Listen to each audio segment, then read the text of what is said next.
리박스쿨은 우리 상임위의 문제가 아니라 국민들의 공분을 잘 아실 거예요. 그만큼 관심이 있고 또 우리 서지영 의원님께서 말씀 주셨던 이 리박스쿨의 두 가지 수사 대상은 자성군이라는 댓글 부대와 일본공원의 구구 인사들의 어떤 사상 교육 문제인데요.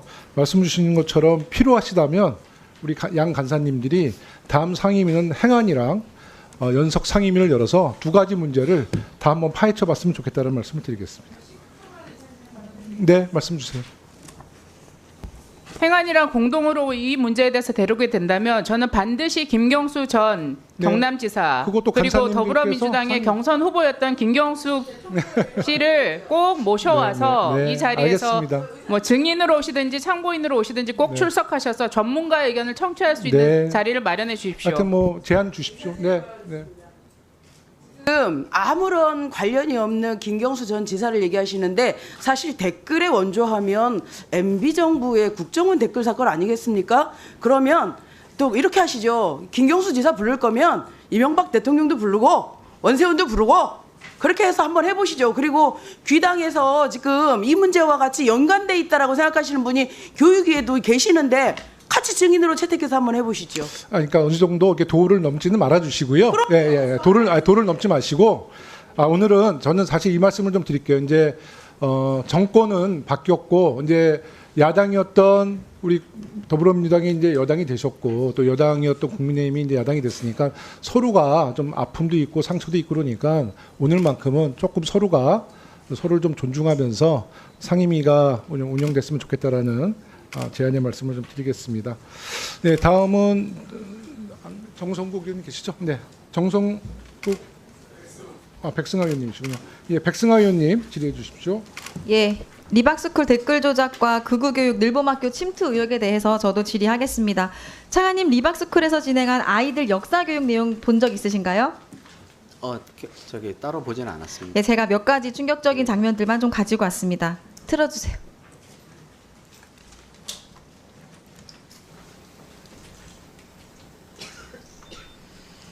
그러니까 인재가 너무나 부족했기 때문에 이승만 대통령이 이 사람들한테 기회를 준 거예요. 니네가 조금 친일을 했을지라도 나라를 위해 일해라. 그걸로 속죄해라. 이렇게 해서 기회를 준 겁니다. 그게 친일이에요? 친일 청산 안 한 거예요?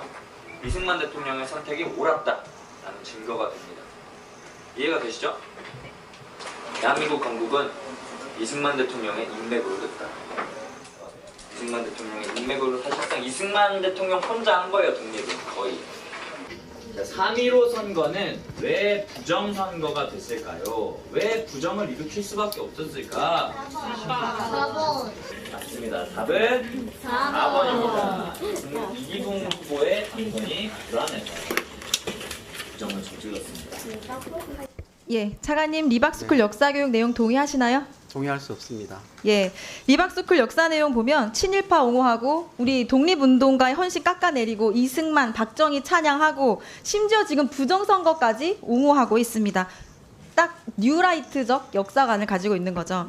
이렇게 리박스쿨이 역사관을 아이들에게 주입시켜 왔고 교육시킨 아이들에게 윤석열 지지 연설장에서 박정희, 이승만 찬양 노래까지 부르겠습니다. 이게 아이들에게 할 짓입니까?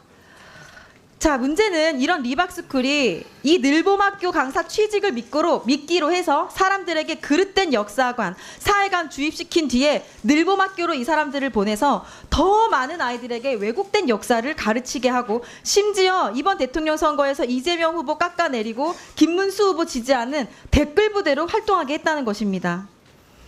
자, 아까 서지영 의원님께서 뭐 예술, 과학 프로그램을 했다 늘봄학교에서 이러는데요. 뉴스타파 보도 보면 손효숙 리박스쿨 대표가 직접 본인이 이렇게 말을 해요. 바른 역사, 정방향의 역사를 학교에 들어가서 애들하고 얘기를 하는 거예요. 지금 우리는 뭐 놀이체육으로도 들어가고 보드게임도 들어가고 이런 말을 한 본인이 직접 이런 인터뷰를 했거든요. 학교에 들어가서 투입돼서 역사교육을 한 게 확실합니다. 자, 이런 리박스쿨 사태는요, 윤석열 정부가 극우 뉴라이트 정부였기 때문에 사실상 예견된 참사였어요. 자, 윤석열 정부 출범 직후부터 뉴라이트 세력 단순히 방조한 걸 떠나서 임명했죠. 국가교육위원장, 3대 역사 관련 기관장에 뉴라이트 인사 임명했잖아요. 특히 한국학중앙연구원 김주성 이사장은요, 2010년이랑 2021년 사이에 리박스쿨 강사진으로도 활동을 했습니다. 한 몸이나 다름없는 사람입니다. 자, 리박스쿨 손혁숙 대표 2023년에 늘봄학교 필승을 위한 모임 결성하고 늘봄 진출을 위한 전략 수립과 함께 교육부에 제안서를 제출하고 예산까지 요구했어요. 그런데 윤석열 정부가 이 계획에 마치 발이라도 맞추는 듯 2025년으로 예정돼 있던 늘봄학교를 갑자기 전국 확대하면서 전면 도입을 강행했지요. 저희들이 막 반대했음에도 불구하고. 이로 인해서 학교와 교육청은 충분한 검토도 없이 늘봄 강사를 채용해야만 했어요. 그 결과 리박스쿨 소속 강사들이 손쉽게 학교 현장에 투입될 수가 있었던 겁니다. 그러니까 이건 단순한 행정착오가 아니고요. 정부가 갖고 있었던 근본적 문제예요. 윤석열 정부였기 때문에 이런 일이 벌어진 거예요. 자, 교육부가 이제 할 일은 책임 회피가 아니고요. 극우 역사관 세뇌 교육의 고리를 밟은 세건하셔야죠. 그러니까 다시는 이런 역사 왜곡이 교육 현장에 뿌리 내리지 못하도록 해야 되고요.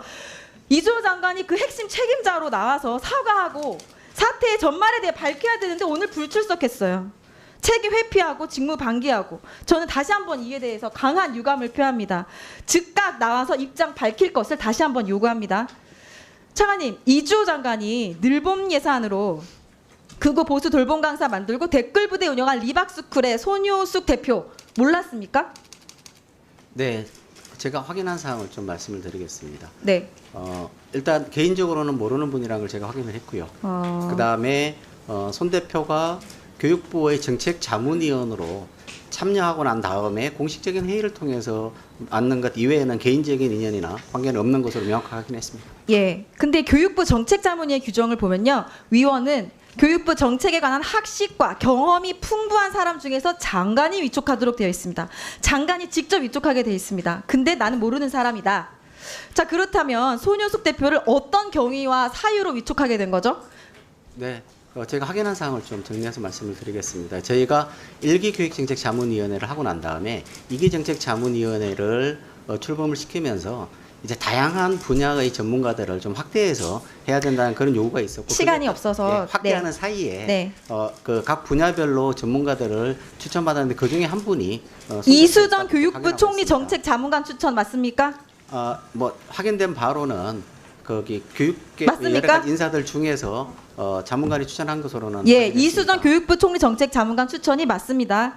자, 이주호 장관 최측근이자 돌봄 정책 비롯한 각종 정책을 지원한 이수정 교육부 총리 정책 자문관이 추천했습니다. 근데 무슨 일을 하는 사람인지도 몰랐다는 것은 말이 안 된다. 이렇게 생각을 하고요. 얼핏 뉴스 타파 보도에도 나왔는데 손효숙 대표가 교육부 정책자문위원장 임명장을 앞세워서 늘봄학교 프로그램에 손쉽게 침투했습니다. 그러니까 여기에 이주호 장관이 지대한 역할을 한 거예요. 부정할 수 없는 사실입니다. 이게 다 우연이라고 말하기에는 너무 비합리적이죠. 자, 손효숙 대표가 운영하는 걸로 알려진 한국늘봄교육연합회가 있어요. 여기가 서울교대랑 MOU 맺고 늘봄 강사 파견했는데요. 저희 의원실에서 아무리 확인을 해봐도 교육부나 교육청에 이 한국늘봄교육연합회가 등록이 안 돼 있어요. 미등록 단체입니다. 그러니까 임의 단체예요. 사단법인이라고 신고를 해놓고 알고 보니 등록이 안 된 미등록 단체입니다. 그런데 한국늘봄연합회가 임의단체인데 사단법인이라 4층에서 MOU를 서울교대랑 맺었다. 이거는 타인을 기망해서 재산상의 이익을 취하는 행위. 사기죄입니다. 사기죄예요. 교육부는 이 해당 사항 또한 철저하게 확인하셔야 되고요. 임의단체라면은 이 늘봄 예산, 국고가 개인 통장으로 지금 들어간 거거든요. 사단법인이라고 사칭을 한 거라고 저는 보고 있는데 지금 사단법인으로 세무서에만 신고가 돼 있고 주무관청에는 미등록된 상태로 저희 확인을 했거든요. 법인 등기도 지금 확인해봤는데 안 나옵니다. 그러니까 이렇게 알 수도 없는 이런 유령 단체가 서울교대랑 MOU를 맺고 늘봄 강사를 학교에 투입시켰다. 교육부 이거 철저히 다시 확인해 주시면 좋겠습니다. 예, 저희가 사실관계를 준비하고 있는 중이고 제가 간략하게만 좀 먼저 말씀드리고 아마 계속 후속 질문을 해주실 테니까 답변을 드리겠습니다. 우선 이수정 자문관은 이제 유초중등 교육을 교육부 장관에게 자문하는 역할을 했습니다. 그래서 유초중등 교육계에서 추천받은 분으로 확인했고요. 제가 확인한 결과에 개인적으로 인연이 있거나 그런 건 아니라고 확인을 했습니다. 다만 이제 그 당시에 확대하는 과정에서 여러분들을 모셨는데 그 시기에는 특별한 특이사항이 없어서 위원으로 위촉을 했고 다만 저희가 현재의 상황으로 볼 때 위원 위촉이나 이런 부분에서는 저희가 좀 더 세심한 그런 노력을 해야 된다는 것에서는 저희가 지금 생각을 같이 하고 있습니다. 또 하나는 지금 늘봄연합회는 넓음연합회에게 직접 재원을 지원하거나 그런 것은 없습니다. 여기는 협력기관으로 서울교대의 협력기관으로서 초기에 참여할 때 들어가 있는 것이고요. 그러고 난 다음에 운영기관으로서 선정된 이후에는 이제 직접 서울교대가 강사도 채용을 하고 프로그램 등 운영하는 형태입니다. 그렇기 때문에 넓음연구회나 여기로 연관되어 있다고 보는 리박스쿨에 직접적으로 재정 지원된 것은 없습니다. 그건 사실관계입니다. 예산이 하나도 거기에 들어가지 않는다. 그러니까 그리고 자문관이 추천한 것이기 때문에 장관은 모르는 일이다라는 것은 국민들이 납득할 수 있을지에 대해서는 국민의 판단에 맡기겠습니다. 네, 일단은 제가 명확하게 사실관계, 확인한 사실관계를 중심으로 제가 말씀을 드리겠습니다. 자, 그러면 지금부터 잠시만 주목해 주시기 바랍니다. 제가 구독자분들을 위해서 선물 하나를 준비했는데요. 제가 항상 여러분들께 드리는 말씀이 있습니다. 뉴스만 평소에 잘 챙겨보셔도 돈이 되고 돈을 벌 수 있다라고 말씀을 드렸는데요. 여러분들은 여기 보시는 삼성전자 뉴스를 보고 어떤 생각이 드세요? 아니면 정치인들의 뉴스, 날씨 뉴스를 보고는 어떤 생각이 드시나요? 그냥 뉴스만 보고 끝내는지, 아니면 이 뉴스를 어떻게 이용할 수 있는지, 이 부분을 고민하고 계시는지를 되물어보고 싶습니다. 그 이유가 뭐냐 하면 제가 지난번에 여러분들께 뭐라고 말씀을 드렸었죠? 지금은 반도체 섹터를 눈여겨보셔야 한다고 말씀드렸습니다. 그리고 나서 이런 썸네일들 뉴스를 통해서 많이 보셨을 겁니다. 반도체 내용이 이슈가 됐을 때 부자들은 어떻게 생각한다? 반도체 관련주들은 뭐가 있는지, 어떤 종목이 가장 좋은지, 어디에 투자해야 돈이 몰리는지 자연스럽게 생각한다고 제가 말씀을 드렸죠. 그 이유가 뭐냐 하면 부자들이 봤을 때는 이슈가 곧 돈으로 이어지고 그 이슈가 나에게 돈을 벌어준다는 경험적 확신이 있기 때문에 부자들은 항상 이런 사회적 이슈를 관심 있게 챙겨본다고 제가 말씀을 드렸습니다. 이번에도 마찬가지인데요. 제가 지난번에 시청자분들과 함께하는 주식으로 수익 내기 이벤트를 진행했었죠. 당연히 100% 무료로 진행을 했었고요. 여기 보시면 아시겠지만 제가 지난번에도 구독이라고 보내주신 모든 시청자분들께 반도체 관련주 중에 가장 크게 급등할 딱 한 종목, 많은 종목도 아니라 한미반도체 한 종목을 여러분들께 추천드렸어요. 그러면서 여기 나와 있는 대로 정확히 얼마에 매수해야 하는지, 그리고 수익률이 어느 정도 나왔을 때 팔아야 하는지를 이런 부분들까지 여러분들에게 정확히 알려드렸었는데 지금 실제로 어떻게 되었다? 오른쪽을 보시면 아시겠지만 제가 지난번 문자 발송으로 이 한미반도체를 소개해드리고 나서 실제로 이렇게 5배 이상 어마무시한 상승이 나왔습니다. 100만 원만 투자를 했어도 무려 500만 원이 넘는 수익금이 생긴 거죠. 그래서 당시에도 굉장히 많은 분들이 제가 드린 이 한미반도체로 수익을 내실 수가 있으셨을 텐데요. 다시 한번 축하드린다고 말씀을 드리겠고 이번에도 마찬가지입니다. 앞으로도 2024년, 2025년 계속해서 기대해볼 섹터는 AI입니다. 그 중에서도 AI 반도체는 그 누구도 부정할 수 없는 미래 성장 산업입니다. 그러면 우리가 어떻게 생각해 볼 수 있을까요? AI 반도체 종목 중에 앞으로 크게 대장 역할을 하면서 10배 이상 급등할 수 있는 템베고 종목을 지금부터 열심히 추적해야 한다는 겁니다. 큰 돈을 투자하지 않더라도 월급의 일부분 아주 소액이라도 이 종목을 모아가야 수백 %의 수익률을 손에 쥘 수 있는 것이죠. 지금 여러분이 보고 계시는 이 유튜브 또한 AI 반도체와 아주 밀접한 연관이 있고 반도체야말로 대한민국의 핵심 산업으로 앞으로 더더욱 시장은 성장할 수밖에 없습니다. 그렇기 때문에 제가 이번에도 뭘 보내드리고 있냐면 지난번과 똑같이 구독이라는 문자를 보내주시면 제가 AI 반도체 관련주 중에 앞으로 대장주 역할을 하면서 주가가 가장 크게 급등할 한 종목을 여러분들께 문자 발송으로 종목명과 사고 파는 시점을 모두 알려드릴 건데요. 그 문자를 받고 여러분들이 주식으로 돈 버는 연습을 한번 해보셨으면 좋겠고요. 혹시라도 나는 주식을 하지 않는다 하시는 분들은 주변에 주식하시는 지인분들에게 말씀을 해주셔도 되고요. 아니면 연세가 있으셔서 투자가 어렵다 하시는 분들은 이 종목을 자녀분들에게 한번 사봐라. 이걸로 한번 수익을 내봐라. 이렇게 조언을 해주실 수도 있는 거겠죠.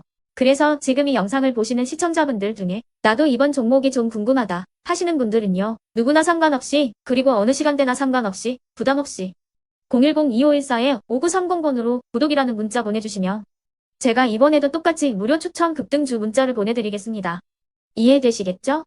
제 번호 010-2514-5930번으로 구독이라는 문자 보내주시면 여러분들이 직접 이슈를 통해서 돈 버는 연습을 해보실 수가 있는 거고 제가 돈을 받는 것도 아니고 투자를 대신해 드리는 것도 아니기 때문에 부담 없이 신청해 주시면 되는 겁니다. 그리고 수익이 나면 저는 다른 것은 하나도 바라지 않습니다. 제 채널에 구독, 좋아요 한 번씩만 눌러주시라 이렇게 다시 한번 말씀을 드리겠습니다.